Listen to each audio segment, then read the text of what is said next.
Welcome back to the Great Men Podcast 2. Today talking about Cyrus of Persia, Cyrus II, technically speaking, as featured in the second half of Book I of Herodotus. We have back with us Mr. Oscar Ortiz. Welcome, Mr. Oscar Ortiz. Thank you, Alex, for the invitation, and you won't believe how excited I am about this. I'm like that giddy child just sitting at the edge of his seat, anticipating that Christmas present. Well, I have no doubt that our listeners are feeling quite the same having you back on at this point. I say that I feel something like perhaps I'm like a reindeer helping to carry Santa and all the wonderful toys down to the waiting children. Though, of course, our listeners are often adults like us and often very much more intelligent than we are, but hopefully we have something of interest to say to them. And so, yes, absolutely.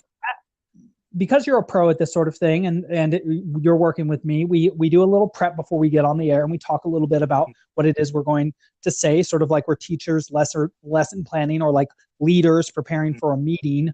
Of course, this is a very different or a slightly different medium from either of those ways of expressing ourselves. And so we started talking a little bit, not only about the text itself, but about leadership.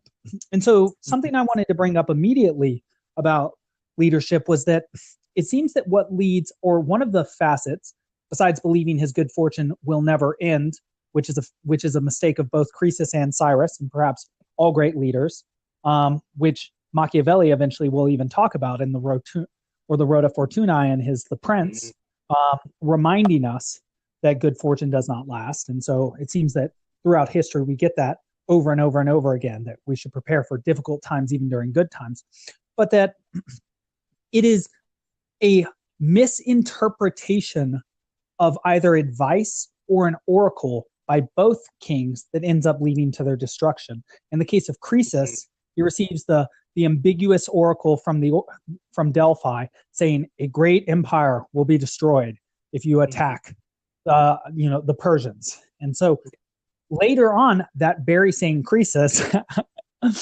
showing that his interpretation has not improved completely, advises Cyrus to take action against the Assyrians in Babylon in a way that ends up getting Cyrus destroyed. And so it is precisely a misinterpretation which leads to the fall of both Croesus and Cyrus, which made me wonder what one of the most important aspects of being a leader, or perhaps even the most important aspect, is intelligence, is making the right decisions in the right times and interpreting the situation correctly and pursuing, and because you have interpreted the situation correctly, you can then pursue the outcome that you most wish to occur. So what did you think on that? I'm sorry for that very long preamble. No, that's fantastic. I think that makes a lot of sense, especially since I think a lost skill of a lot of modern day leaders is the archetype of the priest. We see that the priest is the interpreter of the signs. The priest is the one who can read the birds or the seasons and extract from that some kind of meaning, some wisdom, some direction and guidance. And I want to add that it not only involves intelligence, but it's some form of intuition that is a little more deeper than the abstract analyzing. It's more of a synthesizing, if you will, or a kind of a deeper spiritual capturing of the whole. And Herodotus actually makes this interesting comment about Croesus himself when Croesus goes out and sends his messengers to the Oracle of Delphi to kind of chastise the Oracle for having misled him. And the Oracle comes back and says, "You're at fault for the following reason." And I think that Herodotus' words are very important. He says, "So since he misunderstood that oracle and failed to question the god further." So it's not only a matter of, again, the ability to analyze and abstract, but also to insist on having that relationship with the god. Obviously, we don't have anything like the Christian relationship yet here happening, but it's certainly a pursuing further. But we do have the beginnings of something interesting there, and I even see the beginnings of Greek philosophy there, because what that's pushing for is the appropriate relationship to the god of that which is unknown, or the God that presents the situation as it is in an indecipherable language, is further investigation.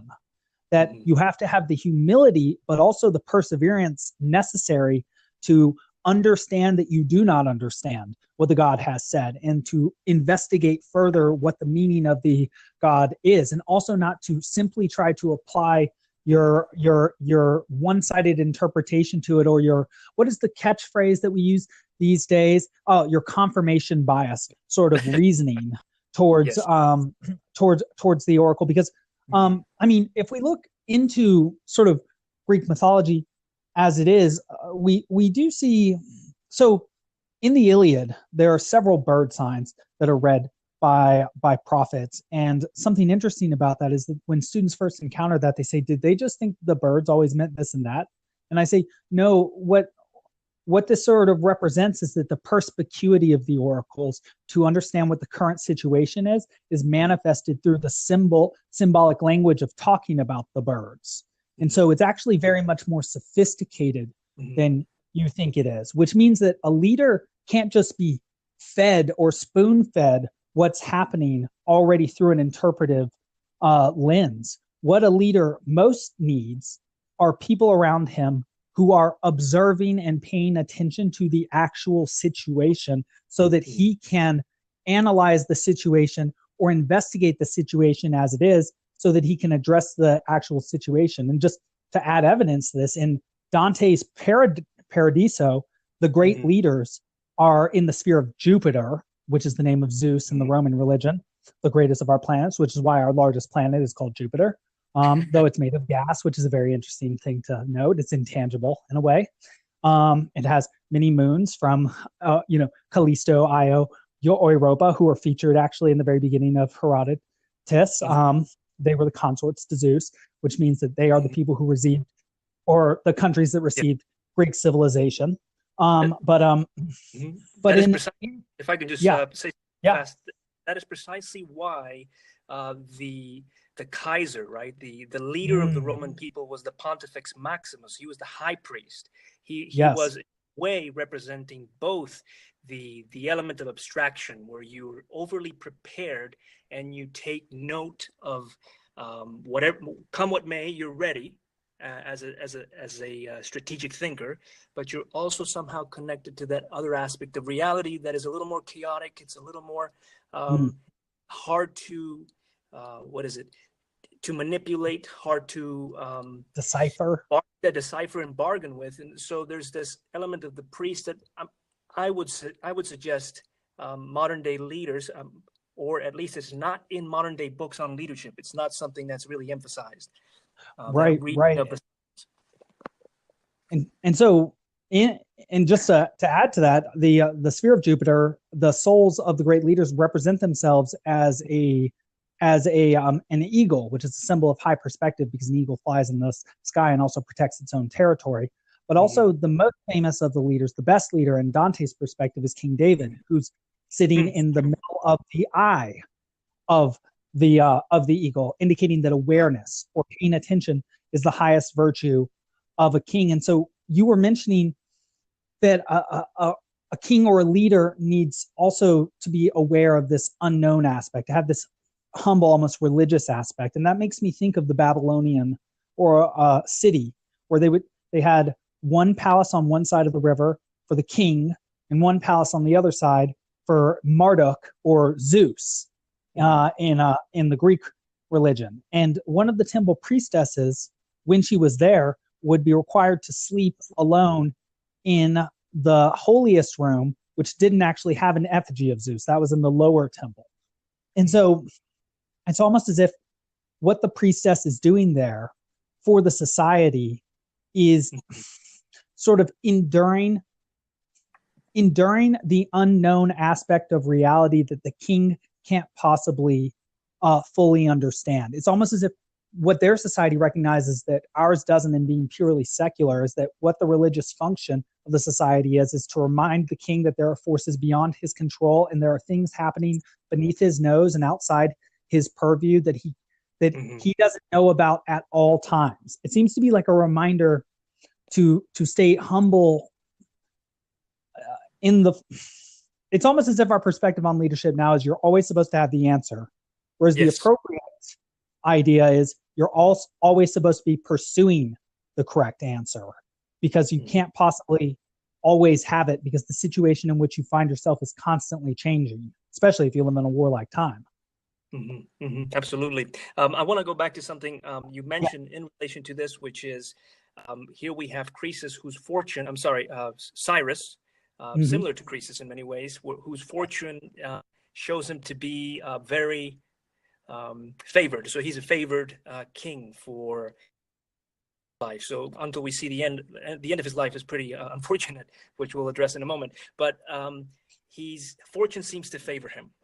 And the question comes to a leader at that point is, should I then be cautious throughout this, or should I boldly jump into and make the most out of this fortune, come what may, even if at the end of this endeavor is my own death?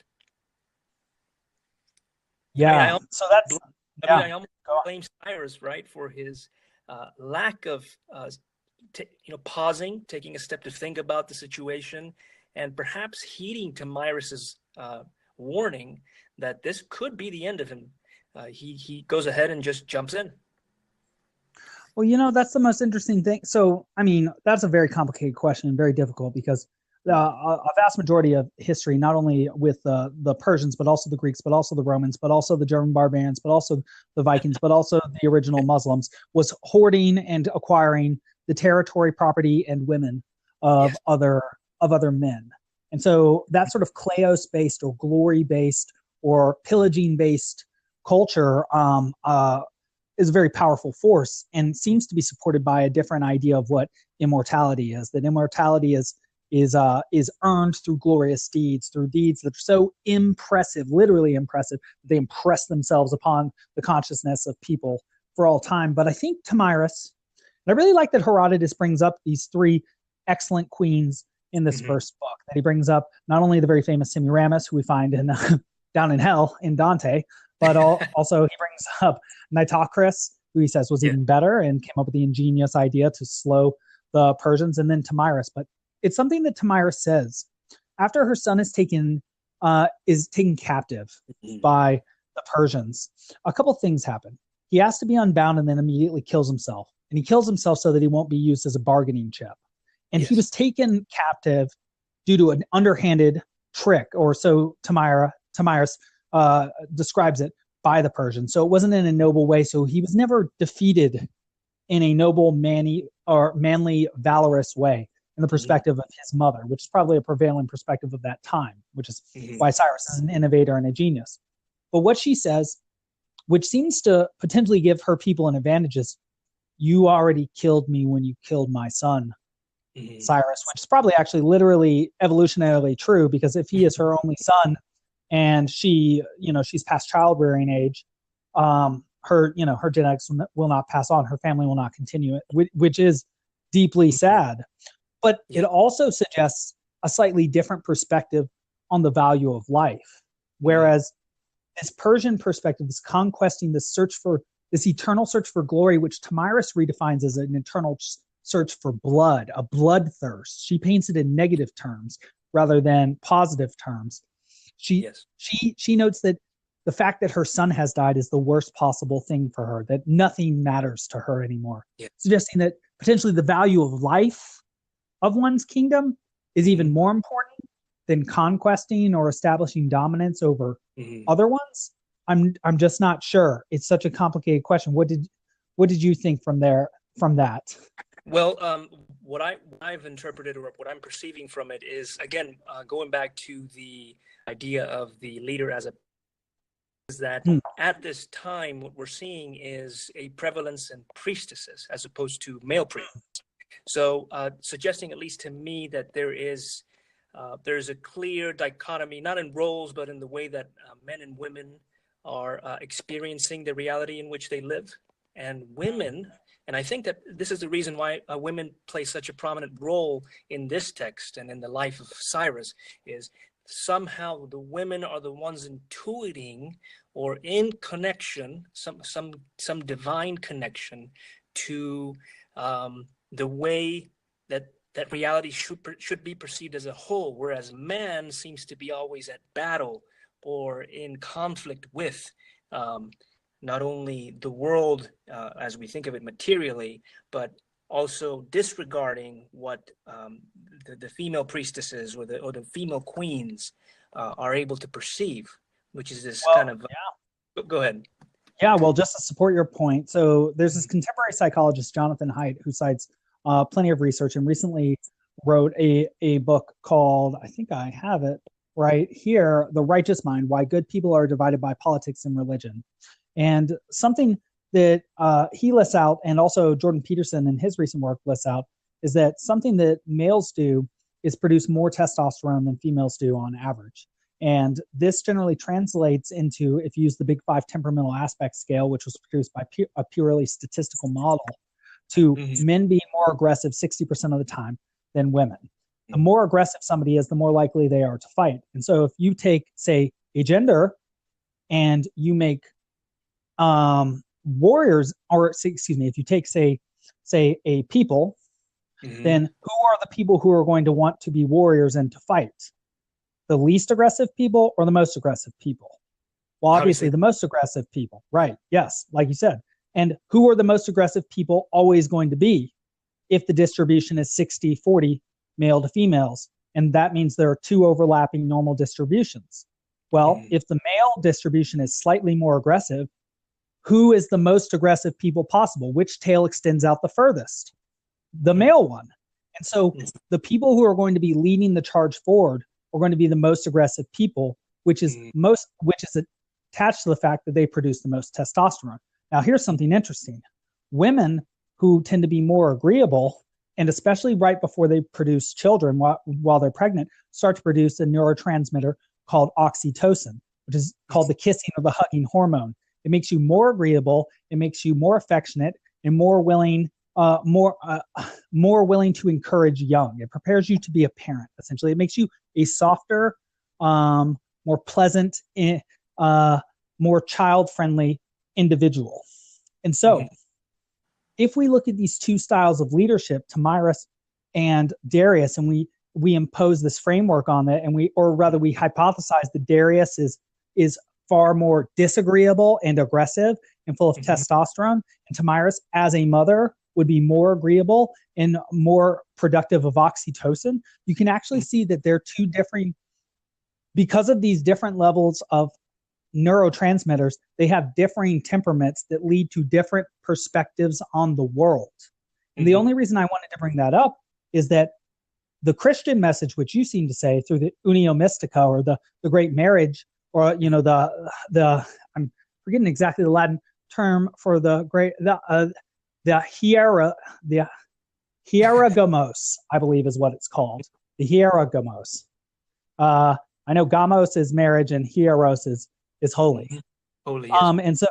And so it almost seems as if what you're sort of leading towards and what I'm sort of leading towards here, or what we're investigating and coming towards, is that the appropriate perspective for the ruler to have would be both of these. Not only the concern for extending territory, the sort of Odyssean or Greek or Persian desire to pirate and to win and glorify, but also a concern for the home as well. And you'll notice that Herodotus gives us just a great line before Cyrus actually takes on this battle with Thamyris. Cyrus proposes to Thamyris he makes the proposition that she should marry him, right? Yes. So he almost makes a mockery of marriage. It's interesting because there's actually no mention of a wife for Cyrus throughout the entire story. Herodotus does tell us that Thamyris had a husband who passed away, and now she is unmarried. So we see two different sides where both are lacking that, I would say, both are lacking that other element, which is missing. Nevertheless, Thamyris to me still seems to be the most, what would I say, the one with the greater vision, in at least in the perception of what life should be like, and is not maybe because Herodotus doesn't tell us, but she's not going off on these on a warpath. She believes that to rule well is to rule what she has and to rule it diligently, to see her people, flourish. And Herodotus doesn't give us any of this. I'm interpreting it this way, whereas Cyrus perceives his role as king as a subjugator, and nevertheless, someone who will bring peace and unity to all these disparate tribes around him. And that's what Thamyris points out to him as being his greatest flaw, which is he cannot be happy with what he already has. So like the old story of the fisherman's wife. Have you ever heard that story before? I heard it as a child. Yes, it's a great story. Yeah, it's been very formative to my life, and I've thought about it very often, especially when I've gotten raises and every time something starts to go better for me, and then my life is better forever, it somehow goes back to normal. But the story of the fisherman's wife, just for anybody who's listening very quickly, is basically there's this fisherman. He goes out. He's very poor. He catches this magical fish. The magical fish says, "If you throw me back, I'll grant you a wish." And he wishes to have a bigger house. He goes back home. His wife says, "A bigger house? You should have asked to be the mayor." And then he goes back out. He catches the fish again, makes the same deal, becomes the mayor. His wife says, "Mayor, you should have been the king." And then eventually that goes on and on and on until they couldn't possibly have any more. And then they end up with their same house again. And so the idea being sort of that if you can't be happy with that which you have now, or you can't see the value in that which you have now, you'll never be happy. And sort of how I'm starting to interpret that is that what Cyrus seems to be searching for in this conquest is something like a home. It reminds me a little bit of the Aeneid and the figure of Aeneas, where Aeneas he mostly travels, but he does have to eventually fight to make a home. But the specific reason that he and his traveling band of people are traveling is to find somewhere to settle eventually. And it seems as if you're simply conquesting without a vision, like you were saying, and you just continue to do it, it becomes Sisyphean, becomes sort of like and it makes sense that you would make mistakes, sort of like the Germans opening up two fronts on World War II. And even recall how Cyrus's campaign is described. The Assyrians had patiently watched it and patiently provided food for themselves so they could deal with the Persians. And then they also how the campaign is described as the erratic movements of Cyrus. Like he does one thing and then he does another that's disconnected, and then he goes and attacks these people, and he's just attacking to attack. What he seems to be missing, that Thamyris has, is a vision of when he's done enough. What is the goal? Is the goal always to fight? Yes. Or is it actually to establish a better place for those whom you lead to live? It's almost as if his perspective is that the best possible life is to fight and die. Which, yes. Yeah. Another way that I've interpreted is the maybe superiority, perhaps is not the right word, but this kind of, let's just call it for now, for lack of a better word, superiority of the chthonic and female element of reality, at least in this respect. Is we have Cyrus, who battles his way into all kinds of greatness. He represents what every young boy would like to be one day. He'd like to model himself after Cyrus and his success. And yet he meets his end at the hands of a woman who seems to suggest, again, what you're saying, that wisdom, intuition, the divine, something greater than oneself should have difference of values and perspective. Values and perspective, yes, is really ultimately what will give significance and purpose to one's life. One can have like Cyrus did throughout, but in the end, I think his demise is pretty sad, and his only son Cambyses takes the throne, ends up going mad, and then someone not in the line of Cyrus ends up taking over the throne. So his lineage is pretty short-lived as well. Right. Nevertheless, his legacy is remarkable. Even to this day, we're talking about Cyrus. And it's unfortunate that he's not as prominent as he once used to be. I mean, Thomas Jefferson, Benjamin Franklin, John Adams, I mean, these men all read and studied Cyrus closely as a model to follow. Well, here, let me ask a question then. Based on his actions, I want to understand what the appropriate model of leadership is, because what his model seems to be sort of like what the model of a virus is, or like an autistic model would be: scale, scale, scale. Just continue doing the same thing at a larger possible scale forever. But what that seems to fail to account for is even though the activity is the goal in a sort of Aristotelian energeic way, it's if the goal is never reached, then the end of the society is always in blood. And perhaps that's literally true of almost every society except those taken by plague or that just don't repopulate themselves. But it's almost as if what his failure is not one of talent, but one of vision, like you were saying, but that he doesn't have a coherent vision, like the progenitor of his line, the first of the Medes, who created the first city and established customs. Yes. What he did was he laid down laws, he laid down customs, he laid down things that are symbolically eternal, right? Like a physical structure to the city, which allows the humans as organisms to become sort of a super organism, as citizens of a city, as a body of people that will then work collectively together in order to maintain and improve the community. What Cyrus seems to miss is that guiding and intending aspect. He just as he doesn't leave his own physical biological lineage, he also doesn't leave very much of a stone or custom or law or buildings lineage as well. Like sort of similar to Alexander of Macedon or the late Romans. Of course, the Romans as a people left quite a bit. But in their conquesting days, maybe the German barbarians are a better example. But that I'm trying to get my head around this, and I thought I had it for a second. Let me jump in there and see if we can continue drawing this out a little more. Of the comparison that you make between him and his progenitor, were you talking about Diaches? Yes, Diaches. The first of the line.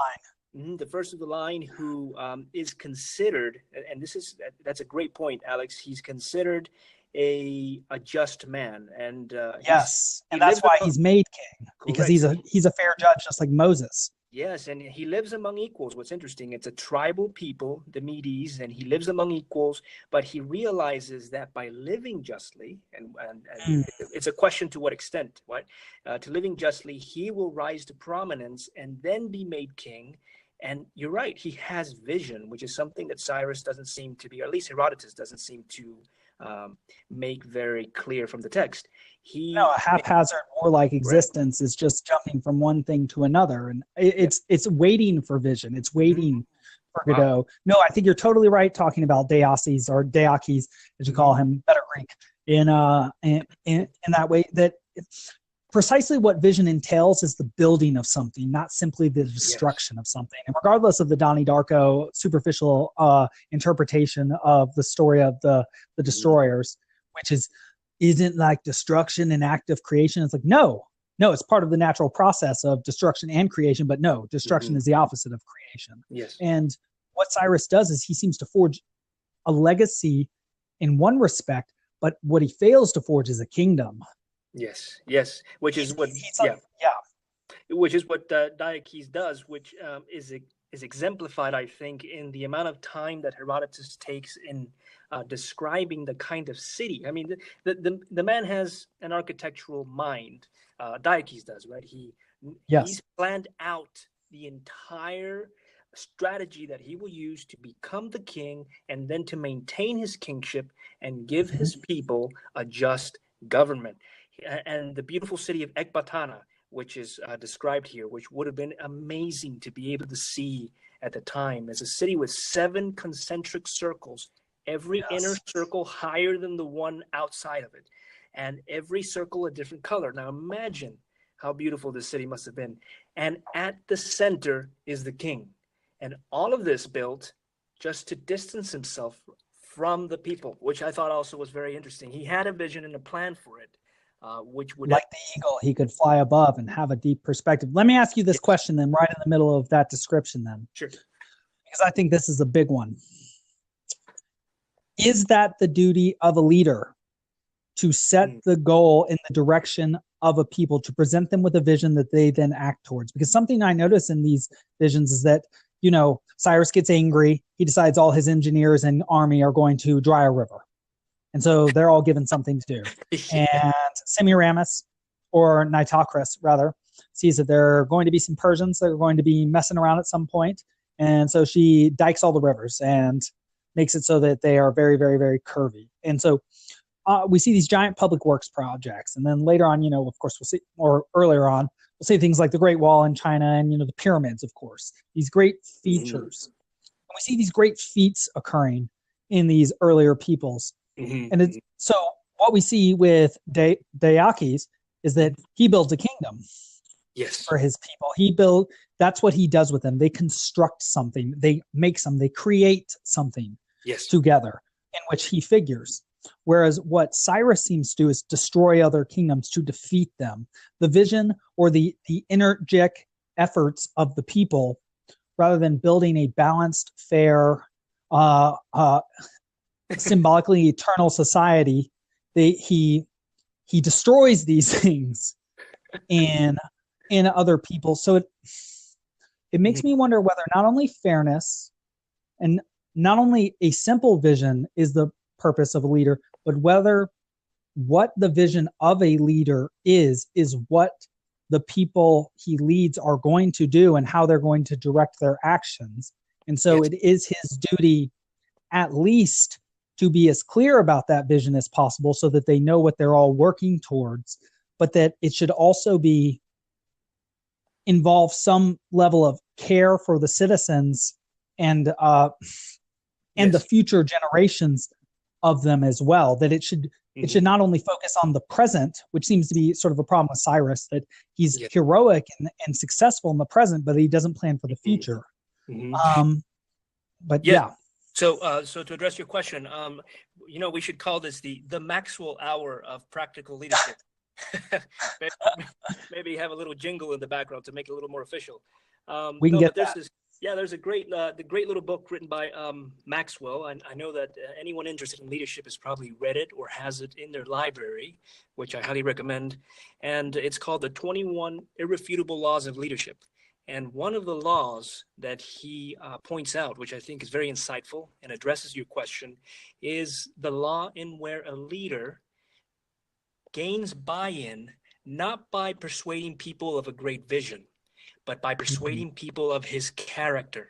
So he first begins, or the first step of a great leader is to win the people with his own person. And that takes, I mean, it involves a lot of things, and we can discuss that more in detail because I think that Cyrus does do a good job about this. But he first persuades them with his person, which involves a lot of trust. So people trust him. Once they trust him, then they're going to be willing to trust his vision and follow it and die for it and just, you know, sweat and live and work for it. Which is, I do think, and I kind of want to turn the page here a little bit because it seems like we've been beating on poor Cyrus for so long, and people are going to start wondering, then why is this called the Great Man Podcast? But Cyrus does do great things, and I believe that one of those is he is destroying something, which is these what would I call it? These walls that exist between tribes.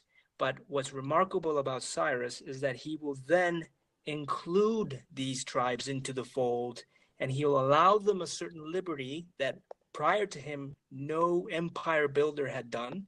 And he's I hate to use the word tolerant because I'm sure that's not how Cyrus thought of himself, but he allows for the differences and the tribalisms, if you will, and the cultural lifestyles of these people to continue existing instead of homogenizing them. as other emperors had done prior to him. So he is Right. building something, right? So there seems to be a vision there, but it's not as it is imminent. It's not emergent like we see in Diocles, where he clearly, abstractly, and intellectually has a plan, whereas Cyrus seems to, in many ways, rule from the heart, which is another thing that we can address as well here in just a moment. Well, that's something sort of interesting too, because Cyrus is a liberator. He takes the Persians out from slavery, and so that's tremendous right there. And he also has a heroic imperiled birth, which perhaps we can talk about in a minute now, because his father had seen a dream of his mother urinating all over his city and all of Asia, and so I guess that would be that his son is going to take over from him, or that from her loins is going to take over all of Asia. And so what would be from her loins? Well, that would be her son, and that would be Cyrus. And so he is a very impressive figure. And so it's sort of interesting just in the connection to Moses is that part of what seems to be a liberator is that you take somebody from known territory into unknown territory, which means you take them from a structured environment at which they're in a bad situation. If they're slaves, they're at the bottom of the dominance hierarchy, right? Where they do not want to be. But when you liberate them, there's not immediately a new social dynamic, or rather, or in place dominance hierarchy to cradle one in. One goes like Moses and the Hebrews into the desert, right? Into a place of chaos. And so Cyrus is very successful at leading his people through chaos and navigating through chaos. And something just sort of interesting is that Moses, also embodying Diocles, was himself a great fair ruler. He judged for many times, and that's how one interpretation is of his character is that through seeing how people actually act, that's how he developed the laws of the Jews or the Hebrews, that he saw in general what they did, and therefore, like a good leader, wrote a prescription of how they were, not how they should be.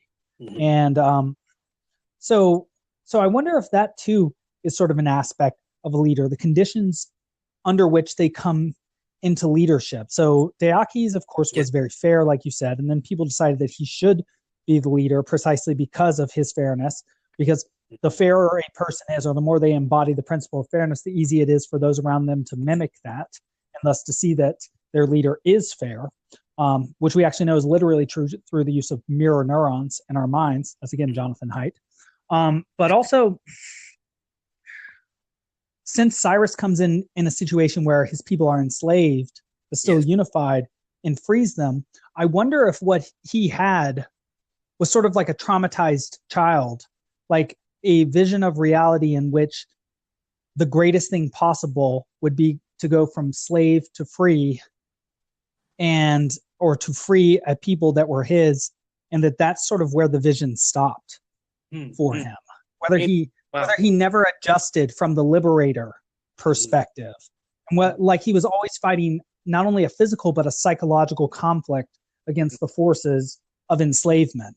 Like every people he defeated, and he is written as a very confident person and not as like a traumatized young person. So I'm not trying to over psychologize him, but just from the pattern of his behavior, it's almost as if he never overcomes the idea that he could be the ruler of a stable place. Yeah.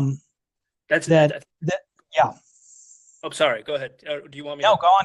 Yeah, no. Yeah, please. I think that's an excellent point, and it is interesting. In fact, it's actually fascinating that we have here again a repetition of a story that seems to be very much used. You mentioned Moses. I would add Paris, right, or Alexandros, of the son of Priam. Here we have someone who comes. First, a little bit of historical context. His mother is married to a Persian, which to the Medes, Persians were considered less than slaves. I mean, it was the worst thing you can do. And so Cyrus's grandfather, Astyages, marries Cyrus's mother after the dream, in order to avoid and in order to keep the dream from happening, he marries her off to something less than a slave. That's what he calls, Herodotus says in the text. And so here we have Cyrus growing up, not yet, right? But eventually, the idea is he'd be growing up in a culture where he comes from two different worlds. One where he has Persian blood, which is considered kind of a mix, and then he has Median blood, and he's called, the word that's used by Herodotus is a mule, right? This is the one of the oracular warnings that the oracle tells Croesus is, you will be overthrown the day a woman gives birth to a mule. And he misinterprets that, of course. Yes. He takes it literally. He doesn't realize that this is the prophecy of Cyrus. Now, what does that do to the psychology of a child? Well, let's go into that, because I think that's a great point.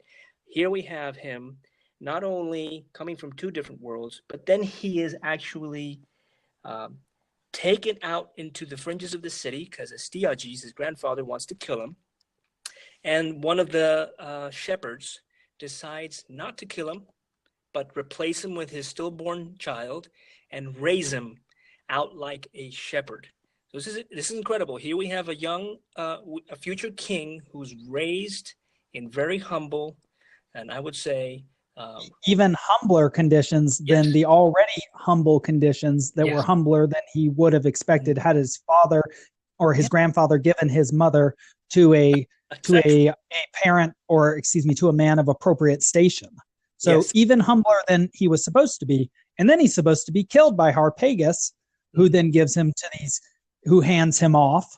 And it's almost as if, and well, just another note is that Harpagus, of course, then gets fed by Astyages, his own son, for disobeying his will after Astyages 10 years later, like Hades from the Disney Hercules, finds out that actually this kid who's going to destroy everything is still alive. And so other children, one child died who he replaced, and another child died directly because he lived as well. Another sort of connection to Moses there. Moses, of course, being taken in because of the Egyptian mother who couldn't have a child or didn't have children herself. And so his life is infused with just this ultimate meaning too, as well, right? Because even though he's humbled in terms of his station, not being raised as a prince, not being raised with a kingly father, but life has been, like with Harry Potter, like how Harry Potter's mother gives up her life for him, which is the ultimate force against evil in that book series. So do I wonder if this also infuses, and I know this is a slightly different point from the one we've been constructing, also a great sense of meaning in the existence of Cyrus. I could see that pushing him to his great deeds as well, that if others have sacrificed and made the ultimate sacrifice for him to exist, that would also be a motivating force to be great. And to add to that, just the idea of growing up beneath his station with these servants, and then also growing up beneath his station with his father, who was considered lowly, and then growing up with the idea that he's a mule, that he's half like scum, like a Persian rather than a Medes, that these are all factors that would be tremendously motivating to want to prove one's worth, like you're saying, I think. Yeah, no, absolutely. And I wonder if Herodotus is actually thinking about these things, because we know from the example of Priam's son, Paris, who is the reason for which the entire city of Troy is destroyed. Paris actually lives his life out in the woods in a very humble upbringing, no education that a son of an aristocrat would have, right? And so I wonder if part of it is Herodotus saying, okay, we know that if Cyrus lives out his life in this manner, well, maybe there can't be, or the possibility of success is much more gargantuan. How is this would be an impossibility, kind of a miracle. So somehow we need to pull him out at the right age, which is around 10 years old. He has grown up in a very humble background, but then around the age of 10, 11, 12, I'm not quite, it isn't very accurate. He's then pulled out, and his true identity is discovered, and he's brought back to his real mother, who then gives him his new name, which is Cyrus. He gets his Hogwarts letter in the mail. Go on. There you go. It's Yes. taken to his true home. Taken to his true home, where an education befitting a king can now be given to him. Perfect. Yeah. Nevertheless, what's interesting, going back to his identity, what's interesting that even behind all of this, there is a notion that there is an identity that's deeper than his surroundings or the environment in which he is, which shines forth, and that's how they identify him as the rightful heir or the eventual heir of the throne. Do you have any thoughts about that, Alex? Is this just ancient, what would you call it, an ancient bias for blue bloods, or is there really here something to say about leadership, that one is born a leader, others can be made leaders, but somehow nature will just every now and then give a human person the right combination of qualities and temperament and the right predispositions, that from an early age you can really already tell that there's something that'll come about from the qualities of this young child. Well, I mean, I think that's, I mean, at the very least, at the mythological level of the story of great men who are real, Yeah. that's absolutely true. That imperiled birth is definitely true. Oedipus, mythologically, is almost killed. He almost has the exact same story as Cyrus, right? Like, he was ordered by a king because of a prophecy to take a child who would be his ruin out to the field and kill him. But the person, the servant who's sent out there to do it so that the king can prevent getting blood on his hands, doesn't do it because he doesn't want to get blood on his hands either. So he gives the kid away, and the kid eventually comes back and is his doom. Also, just Macbeth, in Macbeth, the person that eventually defeats Macbeth was not born of woman, was a Caesarean section. Caesar was supposedly a Caesarean section. Of course, that's where Caesar, Caesarean section comes from, C-section. Plato even was supposedly had an imperiled birth. So, and Harry Potter, of course, in our modern mythology as well, is almost killed by Voldemort. The idea seems to be that the deeper and darker, or the more profound conditions that you make somebody have to endure from birth unto death, the more likely they are to be heroic. It's as if they're not crushed by it, if they're not traumatized by it, which, in the Harry Potter discussions I've had recently, one of the questions asked about how Dumbledore allows the young children, the 11-year-olds, to fight against a dark wizard and go through a very dangerous set of obstacles in the school after their final exams. A question asked by Sarah Miller was, and which I thought was a pretty good one, is, man, is it okay for him to allow them to take these risks? But the idea is that in order to be a hero, you have to take risks, and you have to survive these risks, and you have to rise to these risks. And so the heroic person archetypically is even facing a tremendous risk at birth. Yes. And so the idea that conditions that conditions can arise that ask for greatness to arise to meet them, and I guess I could talk about our founding fathers too, of course, if I wanted to be especially patriotic and also correct.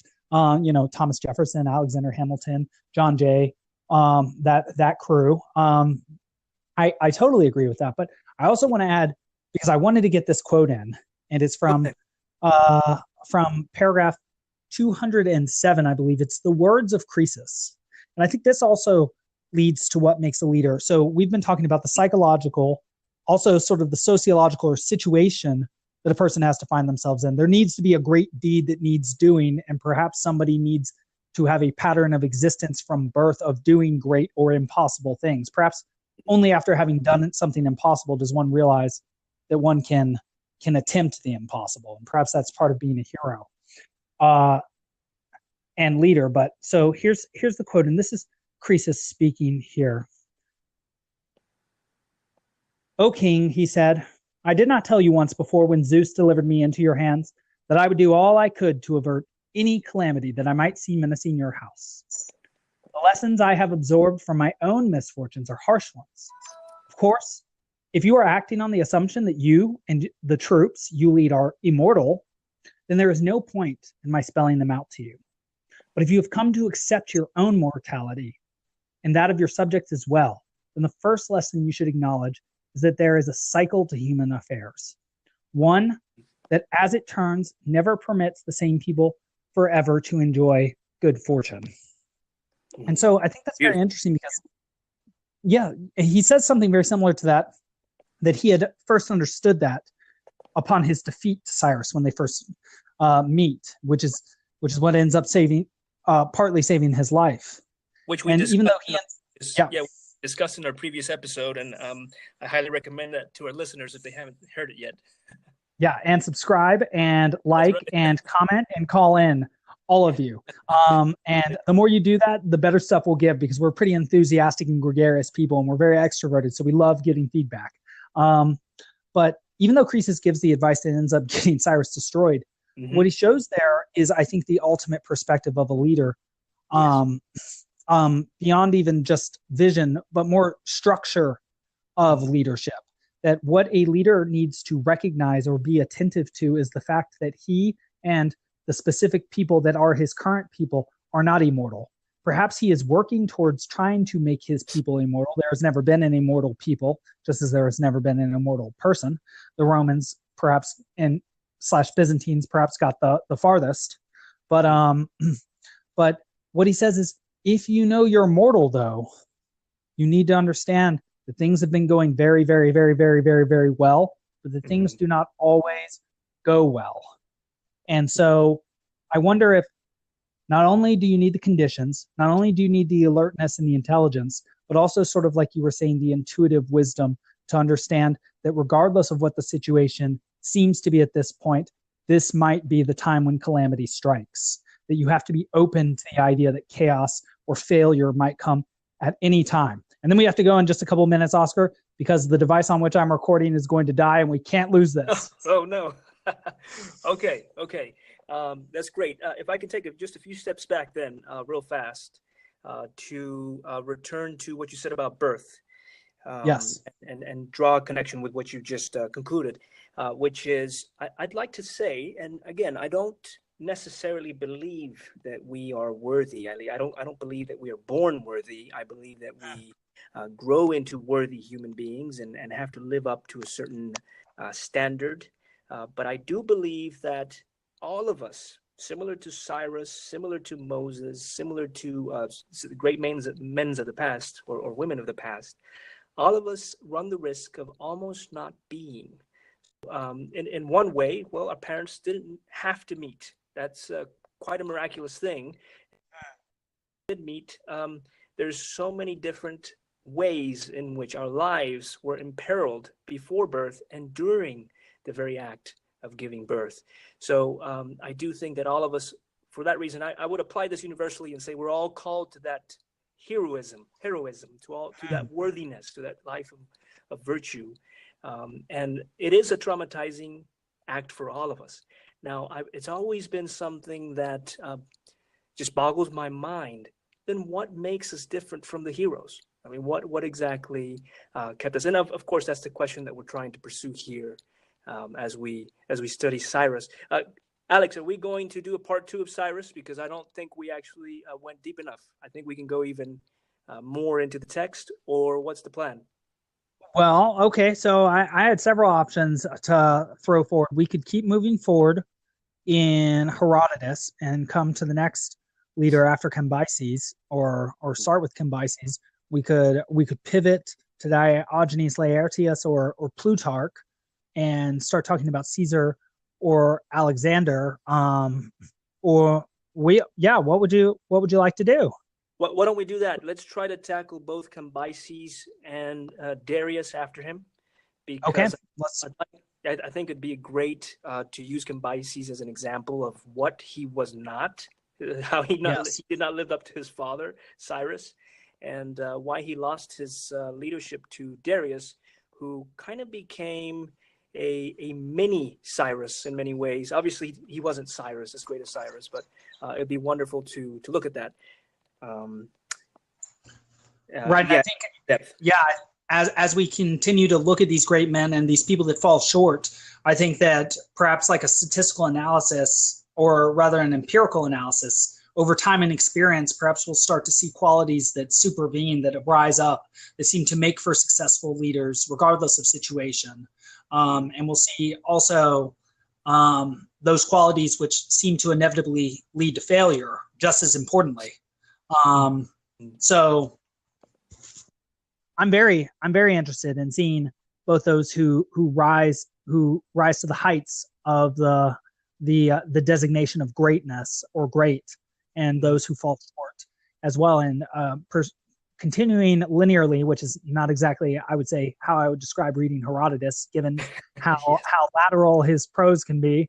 Oh, well, then we were talking about Darius. Well, now let's talk about the Persians. And then the Persians used to use these sorts of bowls and wear this sort of skin. And they wore this sort of skin and this shirt because when they fought 100 years ago, it's so interesting how he does that. And I know I do a bit of that too. So I guess I would notice that. So I do very much like the idea of continuing with Herodotus, which I'm not an expert on it, nor am I an expert on greatness. But, well, that which you do not know is that which you must pursue and come to understand a little bit better. Perfect. So, well, Mr. Oscar Ortiz, I know that we want to get up to the longer and longer time frames, but I guess brevity is the soul of wit when it comes to this, and we do have strong 55 minutes here. We'll get up to the hour and a half at some point when the technology is a little more accommodating to us. But what can one have a heroic life without having to confront some obstacles, Mr. Oscar Ortiz, without some Scylla and Charybdis to prevent us from that which is ideal, so that we're always pursuing it. Mm-hmm. Absolutely. I don't know if you allow me to quote here Cyrus himself on brevity, since you mentioned brevity. In the wonderful book, which I highly recommend, by Xenophon, called the Cyropedia, or the Education of Cyrus, which was that at some point. Yes, which was the model or the first how to become a great leader, I would say. He says, brevity is the soul of too much talking suggests desperation on the part of the leader. Speak shortly, decisively, and to the point, and couch your desires in such natural logic that no one can raise objections. Then move on. Perfect. Well, what's more to say about that? Moving on. Moving onward and upward and forward. And well, Mr. Oscar Ortiz, again, I really appreciate your time and the sort of patience and diligence and preparation you put into these conversations. And just to let the listeners know, this has been our most listened to segment per episode this time. So please help us continue making that which is already great even greater. Well, Oscar, I really appreciate this, and I can't wait till our next discussion. Thank you, Alex. It's always a pleasure. Bye. The podcast you just heard was published with Anchor. Got something you want to say to the creator of this show?